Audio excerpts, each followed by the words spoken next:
27-year-old Parker Schnabel's drive for gold is unstoppable. Now in his 10th season in the Klondike, he's pushing his crew to mine more ground than ever before. Parker Schnabel can retire any time, as he has just hit the biggest prize of a gold miner's dream. Tony is dead set on mining 2,500 ounces of gold, but he keeps encountering obstacles that seem staged. Why can Parker swim in gold? Let's explore the biggest jackpot in the history of Gold Rush. Chasing the 7,000-ounce dream. As the cold Alaskan winter tightens its grip, the story of Gold Rush Winter's Reckoning unfolds, offering viewers the familiar spectacle of miners like Tony Beets and Rick Ness grappling not only with the brutal cold, but also with their malfunctioning equipment and heightened emotions, which sometimes feel a bit too convenient for those watching from the comfort of their homes. The setting is the unforgiving Klondike goldfields, where the dwindling daylight and dropping temperatures are as much a part of the show as the miners themselves. Machinery seems to fail on cue, engines stutter and freeze, shaker decks halt, while tempers among the crew flare with a timing that's perfect for keeping viewers glued to their screens. Tony Beets, the grizzled mining veteran, is dead set on reaching his goal of 2,500 ounces of gold. Klondike legend Tony Beets, once a farmer in the Netherlands, now stands at the top of a gold mining dynasty. Despite experiencing a series of setbacks that seem almost too frequent to be mere coincidence, the drama intensifies with Tony's relationship with his son Kevin, who had left the family business but returns just when the plot needs a twist. Tony's hesitation to let Kevin take over a new mining operation because of past disagreements adds a personal touch to the professional challenges, making one wonder if these conflicts are as spontaneous as they appear, or if they're shaped to draw in viewers. The recent acquisition of the Dominion mine is now touted as a brilliant move, with yields surpassing expectations. This success conveniently boosts Tony's ambition to now chase an almost unreachable target of 7,000 ounces. This new goal isn't just a number, it's crafted to keep the audience guessing and watching, wondering if such an achievement is possible as the season comes to a close. Similar to Tony's adventures, Parker Schnabel and his team face their own set of crises. Equipment failures, such as a clogged pre-wash system and unreliable excavators, are presented with high drama. The urgency of these repairs and the constant rush against time feel exaggerated, possibly to add excitement to what might otherwise be day-to-day mining operations. When you've got a lot of projects going on, it all boils down to the people you've got. And we've got really good people. I think we're close. The show often highlights the miners' dedication to extracting gold, emphasizing their perseverance and commitment. Yet, this repeated focus on their determination can sometimes seem overplayed, as if ensuring viewers remain connected and sympathetic to these determined underdogs. The miners endure long hours and operate several wash plants in an attempt to collect every possible ounce of gold before the freeze sets in. Unexpected breakdowns, like frozen machinery and stalled excavators, are portrayed as dramatic hurdles that require immediate and inventive solutions, supposedly pushing the miners to their limits. This relentless sequence of challenges may strike some viewers as a bit too convenient, designed to keep the story exciting and tense. As the season winds down, Tony Beets reflects on the profitable investment in the Dominion mine and sets a lofty new goal of 7,000 ounces, a target that seems more about creating suspense and less about actual mining strategy. The approaching winter, the financial stakes involved, and Kevin's potential role in repairing crucial equipment are all woven into a narrative that feels as though it's meant to captivate and entertain, rather than provide a straightforward depiction of gold mining. The constant final push narratives where the miners near their targets amidst mounting challenges might leave viewers questioning the authenticity of these dramatic moments. Is this a real depiction of the hardships of gold mining, or a well-produced drama filled with real events but enhanced for viewer appeal? This question lingers as the miners, ever hopeful and industrious, push forward in their quest for gold, all under the constant gaze of the cameras, ensuring the Gold Rush saga remains as engaging as ever on screen. As the season kicks off, Rick's team races against time to meet their gold target. Winters race against time in the gold fields. Rick's team is aiming for a tough goal, to mine 1,000 ounces of gold by the end of the season. This goal isn't just a number. Rick must pay off debts and build his confidence in a job where nothing is guaranteed. But as luck would have it, problems arise quickly after they start up a second wash plant. Rick's already invested $500,000 in new equipment, and he's barely pulling in a profit. You have to figure out a way to up our production fast. So I think we're going to have to get creative. The excavator's bucket detaches, threatening to derail their operations immediately. Faced with this sudden breakdown, the team hustles to patch up the equipment using whatever spare bolts they can find. It's a rough fix, likely just a temporary solution, but they're crossing their fingers it will hold until they can properly repair it. They're under no illusions, though. They know it's a precarious fix at best. At the same time, another piece of essential machinery, the dredge, starts acting up. Its bucket line comes off, causing a significant slowdown in their ability to gather gold.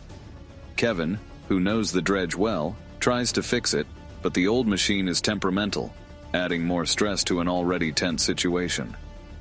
Around them, the mining site is buzzing.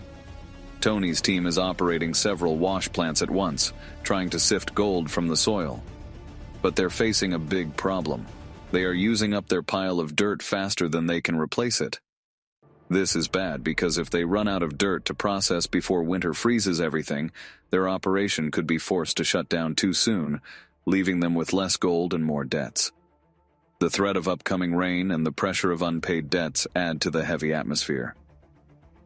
After a long day, Mitch and Tyson go back to work through the night, trying to gather enough dirt to keep the plant running in the freezing temperatures. But then, another issue. Tyson's dozer gets stuck in a muddy mess. This new problem could cause even more delays, and they need to act fast to avoid a disaster. The night is long and filled with the noise of heavy machines and tense discussions.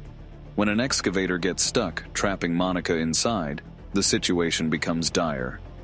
She needs to be rescued before water engulfs the excavator. Tony and Mike use their machines to pull the stuck excavator out, a dramatic moment of teamwork. As the season nears its end, the freezing cold starts affecting their equipment, causing it to freeze solid. The team uses torches to thaw out their machines, carefully trying not to damage them. It's a tricky balance, trying to be quick but careful. With just a few days left, every bit of dirt they process is crucial. The team is under enormous pressure, not just to meet their financial goals, but to prove that their hard work and sacrifices were worth it. They push themselves to the limit, driven by the hope of a big gold find. However, nature and luck aren't always on their side, and they end up falling short of their ambitious target. As the season wraps up, Rick faces a tough choice: pay $400,000 or lose his mining site and camp. The end of the season is a mix of small successes overshadowed by bigger challenges. Gold mining is a harsh, unpredictable business. As Rick and Tony reflect on a season filled with mechanical failures, financial pressures, and tough weather, they prepare to regroup and face another year. Their determination to return, rebuild, and try again is a testament to their commitment to this challenging but potentially rewarding pursuit. Their perseverance shows their deep desire to overcome the countless obstacles that stand between them and their quest for gold. As the end nears, Tony and Rick weigh their wins and losses, planning their next steps. King of the Klondike, Tony Beats, has gambled his season on a high-stakes treasure hunt at Paradise Hill. What we are going to do is, because it's never good just to have one cut and have all your eggs in one basket. The high stakes of mining fortunes. Tony and Rick navigate their seasons with a mix of wins and losses, much like the fluctuating prices of the gold they seek. Tony, a miner with big dreams, didn't quite hit his ambitious target of 2,500 ounces of gold. Yet, his biggest haul of the season from his Blitz plant brought in gold worth over $6 million, totaling 3,054 ounces for the season. This achievement highlights his determination. although it glosses over the tougher aspects of the mining life. On the other hand, Rick grappled with his own set of financial challenges, tasked with ensuring his staff were paid and incentivized. His journey this season mirrors a financial balancing act, almost hitting his goal of 1,000 ounces, which would have smoothed his path to fund another season. Despite falling short, he managed to gather enough from his Monster Red operation to view the season as a financial success, if not quite reaching his quantitative goals. The story also touches on Kevin, a steady support through the season, who now contemplates striking out on his own. This potential move is steeped in uncertainty and hints at future discord where loyalty might clash with personal ambition. As the season wraps up, the focus isn't just on the gold they've secured, but also on what slipped through their fingers. Tony's Paradise Hill operations have been a wild ride of ups and downs. His truck bursting into flames at the start of a trip symbolizes more than just a hiccup. It signifies a significant disruption in operations, with an estimated $200,000 in potential gold lost. This incident is just one of many mechanical and unexpected challenges that test the resilience of even the most experienced miners. Central to their challenges is the aging machinery that demands constant attention. Tony's choice to prioritize maintenance, despite the hefty cost and time it consumes, highlights his practical nature, often hidden behind his more apparent risk-taking tendencies. This delicate balance between addressing immediate needs and securing long-term sustainability is crucial, with the constant threat of equipment failure always looming. Right now, I think that this gold price is off today. Now is the time to get excited. Before it turns 65, I'm planning on making that my biggest season ever. I say we just spent $5 million worth on equipment, but we're going to come back here with 3 times more iron than we're left with. So I wouldn't see a big problem running 9,000 ounces. This season, Tony decided to invest heavily in new equipment, spending $5 million in hopes of extracting 9,000 ounces of gold. This move showcases his characteristic blend of foresight and overconfidence that propels the mining operations forward, despite evident risks. A small but telling incident with a truffle handle, where a temporary fix with zip ties becomes a symbol of creative problem-solving, illustrates the minor victories that pepper a season filled with both frustrations and achievements. The narrative unfolds, revealing that the team's bond is both tested and strengthened by their shared struggles.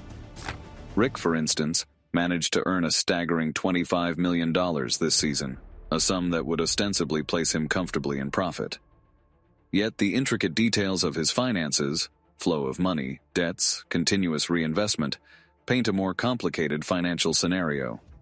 Rick's decision to award a $50,000 bonus to Buzz, his partner, might seem like a celebration of success and hard work. However, it also prompts questions about wealth distribution and the true value of labor in such high-stakes endeavors. These moments, though significant, can sometimes seem more like consolation than genuine recognition. As the season ends, it marks not just a period of reflection, but a turning point, looking towards the future. The challenges will continue beyond the thawing snow. Tony, despite setbacks and a significant shortfall in expected gold yield, remains hopeful.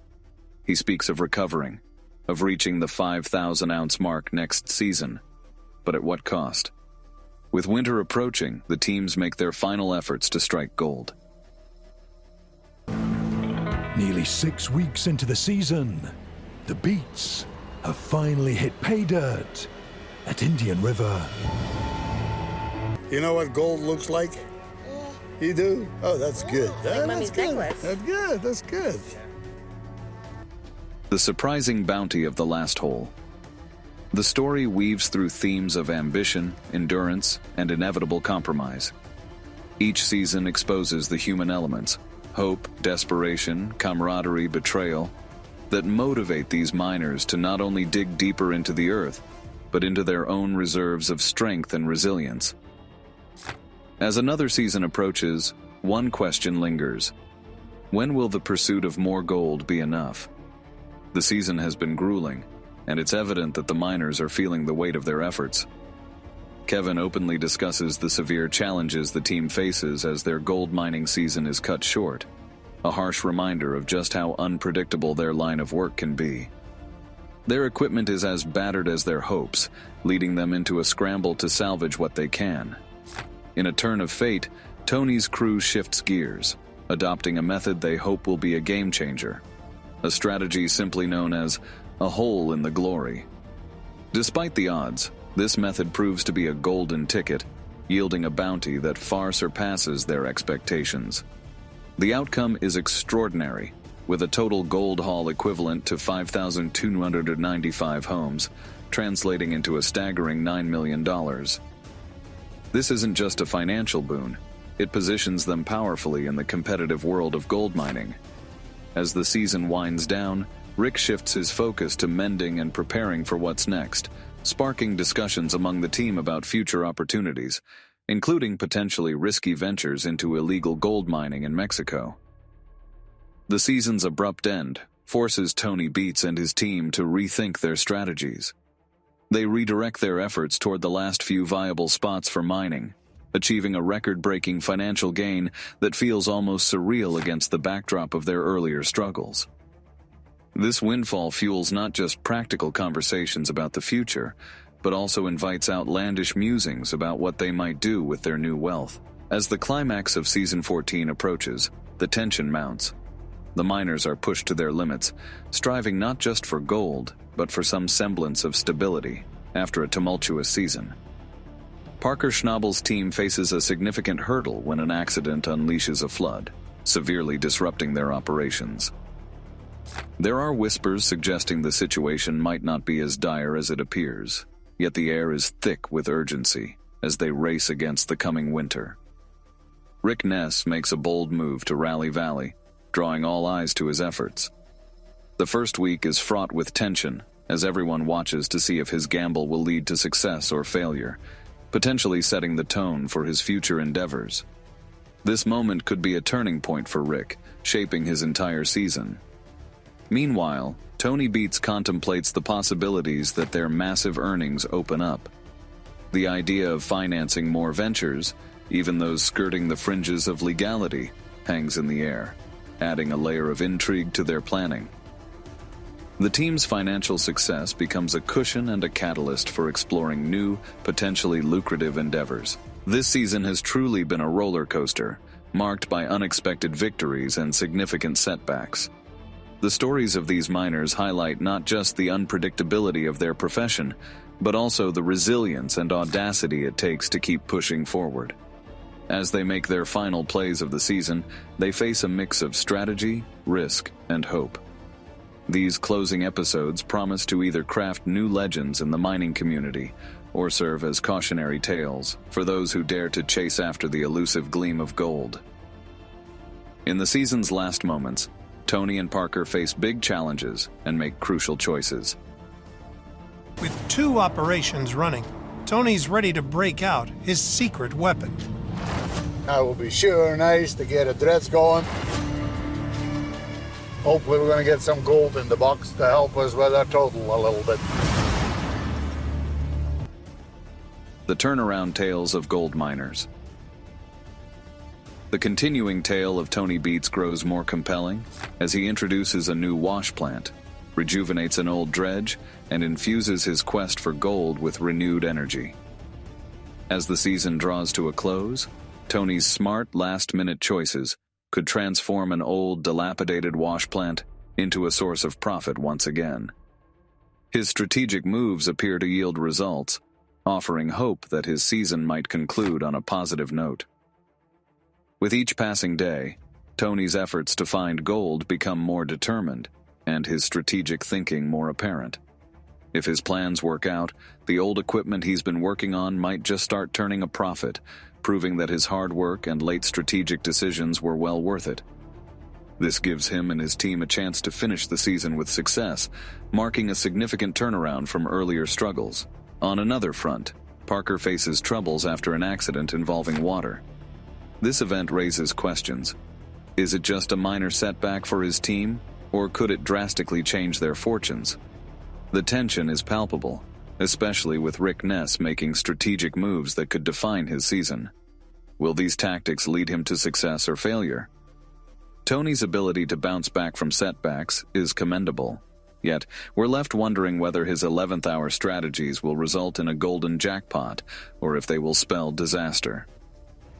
As events unfold, Tony seems to outmaneuver Rick Ness, sending him and the Macon crew packing, perhaps defeated for now.